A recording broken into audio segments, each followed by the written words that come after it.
Lesson 55. From the Earth, greetings.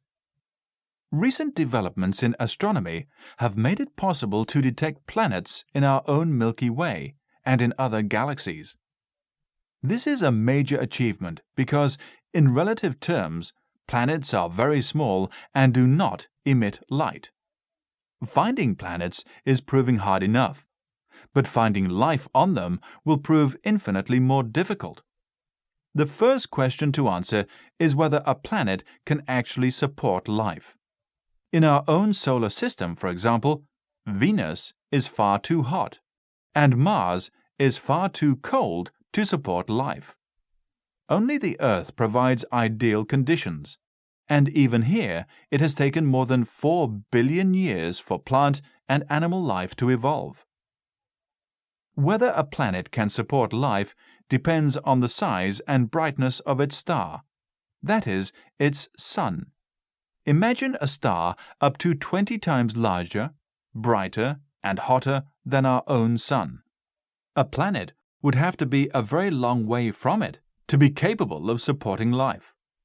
Alternatively, if the star were small, the life-supporting planet would have to have a close orbit round it and also provide the perfect conditions for life forms to develop. But how would we find such a planet?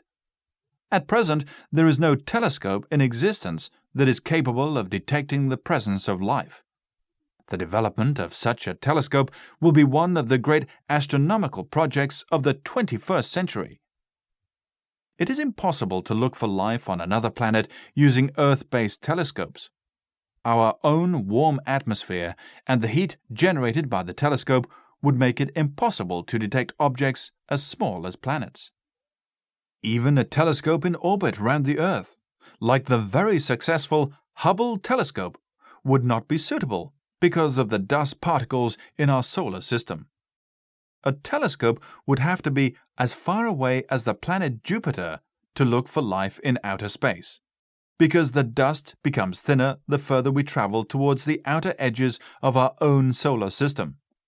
Once we detected a planet, we would have to find a way of blotting out the light from its star, so that we would be able to see the planet properly and analyze its atmosphere. In the first instance, we would be looking for plant life rather than little green men. The life forms most likely to develop on a planet would be bacteria. It is bacteria that have generated the oxygen we breathe on Earth. For most of the Earth's history, they have been the only form of life on our planet. As Earth dwellers, we always cherish the hope that we will be visited by little green men, and that we will be able to communicate with them. But this hope is always in the realms of science fiction. If we were able to discover lowly forms of life like bacteria on another planet, it would completely change our view of ourselves.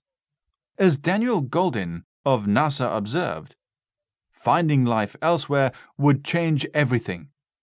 No human endeavor or thought would be unchanged by it.